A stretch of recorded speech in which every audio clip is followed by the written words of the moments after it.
আল্লাহর নবী সাল্লাল্লাহু আলাইহি ওয়াসাল্লাম কাফেররা যখন তাকে হুমকি দুমকি দেওয়া শুরু করলো, খবরদার আমাদের লাত মানাত উজ্জার ব্যাপার আর কোনো কথা বলা যাবে না, বললে মাথা ফাটাবো, বললে ঠ্যাং ভেঙে ফেলবো, থাকতে দিব না, বিভিন্ন ধরনের হুমকি দুমকি দেওয়া শুরু করে দিল।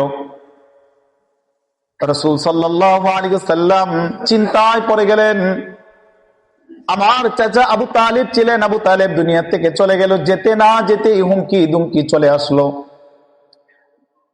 আমার আল্লাহ বলে দিলেন, হে নবী, আপনাকে চুপ করে বসে থাকলেই চলবে না, আপনাকে থেমে থাকার জন্য আমি দুনিয়ার জমিনের মধ্যে আমি আপনাকে পাঠাই নাই, আপনার কাজ আপনাকে চালিয়ে যেতে হবে। রাসূল সাল্লাল্লাহু আলাইহি ওয়াসাল্লাম এই চিন্তায় চিন্তিত হয়ে গেলেন। সঙ্গে সঙ্গে আম্মা জান খাদিজাতুল কুবরা রাদিয়াল্লাহু তাআলা আনহা আল্লাহর নবীর সামনে আসলেন।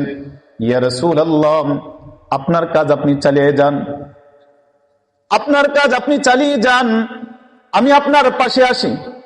আমি কুরাইশ বংশের মেয়ে, দেখি কে কি আপনাকে বলেন।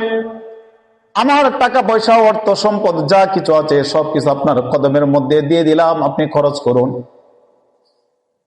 খাদিজাতুল কুবরা রাদিয়াল্লাহু তাআলা আনহা তিনি রাসূলকে সাহস জোগালেন, হে নবী, আপনি পেরেশানি নিয়েন না, টেনশন করেন না, আপনার চাচা চলে গিয়েছে, আমি আছি।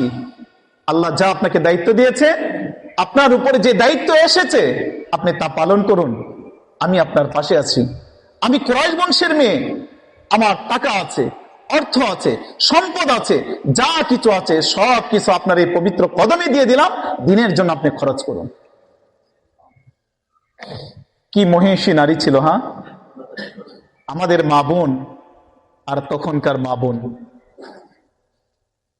যে খাদিজাতুল কুবরা রাদিয়াল্লাহু তাআলা আনহা যারা হজ করতে গিয়েছেন, আসলে এটা তো শিক্ষা।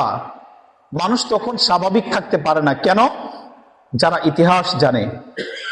জাবালে সূর, হেরা গুহায়, হেরা গুহার পাশে মানুষ যখন যায় তখন কিছুক্ষণ দাঁড়ায় থাকে, নিচেও দাঁড়িয়ে থাকে, যাদের দুনিয়া চিন্তা ফিকির যাদের আছে। আর যারা মনে করে যে না, গেছি একটু দেখার জন্য, পিকনিক টিকনিক করার জন্য, ঘোরাফেরা করার জন্য, সেটা হচ্ছে ভিন্ন কথা। আর যারা সত্যিকার অর্থে কিছু জানার জন্য, শিখার জন্য, আমলেতে নিয়তে যায়, তারা অবশ্যই প্রত্যেকটা স্পটের মধ্যে, প্রত্যেকটা নিদর্শন যে জায়গাগুলো আছে ওখানে গিয়ে একটু দাঁড়িয়ে থাকে, একটু চিন্তা করে যে আল্লাহ তাআলা 1400 বছর আগে নবীকে যখন পাঠালেন, নবীজি সাল্লাল্লাহু আলাইহি সাল্লাম তার সহধর্মিণী মা খাদিজাতুল কুবরা রাদিয়াল্লাহু তাআলা আনহা, তার বিবি, তিনি যখন হেরা গুহার নিচ থেকে উপরে উঠতেন, কিভাবে উঠতেন? এত উঁচু পাহাড়, আজকে আমরা নওজোয়ান, শক্তির কমতি নাই, সেই জায়গায় আম্মাজান খাদিজাতুল কুবরা রাদিয়াল্লাহু তাআলা আনহা এই দ্বীনের জন্য, ইসলামের জন্য, নবীর জন্য, আল্লাহকে সন্তুষ্টি করার জন্য কিভাবে এই পাহাড়ে তিনি উঠেছেন, কিভাবে রাসূলের সাথে সাক্ষাৎ করেছেন, এটি চিন্তার ব্যাপার। দ্বীনের সঠিক বুঝ না থাকলে, দ্বীনের প্রতি সঠিক মহব্বত যদি না থাকে, এই বুঝ কোশ্চিন কালেও আসবে না। এখন তো রাস্তা হয়েছে, উঠা যায়, এরপরেও হাত পা ভেঙে আসে। যারা উঠছে বোঝা যায় কয়েক জায়গায় থামতে হয়। আমাদের মতো নওজোয়ান এক ধাক্কায় ওটা কোনোভাবেই সম্ভব নয়, কেউ উঠতে পারে নাই, কেউ না। 4-5 জায়গায় রেস্ট, ছোটখাটো কোনো ব্যাপার নয়। এখন তো সুন্দর রাস্তা করেছে। প্রাথমিক পর্যায়ে 3 বছর আগেও যখন ওঠা হতো, কি রাস্তা দিয়ে উঠতো না ওই পাশ দিয়ে পাথর ডেঙ্গে ডেঙ্গে ডেঙ্গে ডেঙ্গে তারপরে উঠা লাগতো, ঠিক কিনা? এদিক দিয়ে উঠা যে কত কঠিন, কত ভয়ানক, না দেখলে বোঝা যাবে না। কোনো রাস্তা নয়, পাথর ধরে ধরে ধরে ধরে তারপরে সোজা একদম উঠতে হয়। 1400 বছর আগে এই দ্বীনের জন্য, দ্বীনকে প্রতিষ্ঠিত করার জন্য, দ্বীনের এই হকের দাওয়াতকে গোটা পৃথিবীর মধ্যে ছড়ানোর জন্য শুধু নবী আলাইহিস সালাতু ওয়াস সালাম মেহনত করেছেন। সাহাবায়ে কেরাম কতটুকু করেছেন? আম্মাজান খাদিজাতুল কুবরা রাদিয়াল্লাহু তাআলা আনহা, তার কি কুরবানি ছিল। যত সম্পদ তিনি ছিলেন, তিনি তো সাধারণ কোনো ফ্যামিলির কোনো মেয়ে ছিলেন না, সম্ভ্রান্ত ফ্যামিলির কন্যা ছিলেন। অর্থের অভাব ছিল না, ক্ষমতার অভাব ছিল না, সবকিছু ছিল। সবকিছু দিয়েছেন কোন রাস্তায়? কিসের রাস্তায়? আল্লাহর রাস্তায় দিয়ে দিয়েছেন। আল্লাহ তাআলা তার বান্দিকে, মা বোনদেরকে বলবো, ইতিহাস তো আমরা কত এখন বর্তমান জামানায় কত নারীদের ইতিহাস পড়ি, আমরা তাদেরকে আইকন মনে করি, আমরা তাদেরকে আদর্শ মনে করি।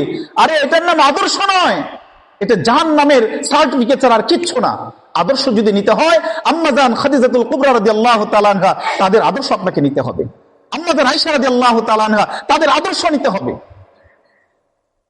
আল্লাহ তাআলা এমনি সুসংবাদ দেন নাই আম্মা জান খাদিজাতুল কুবরা রাদিয়াল্লাহু তাআলা আনহাকে।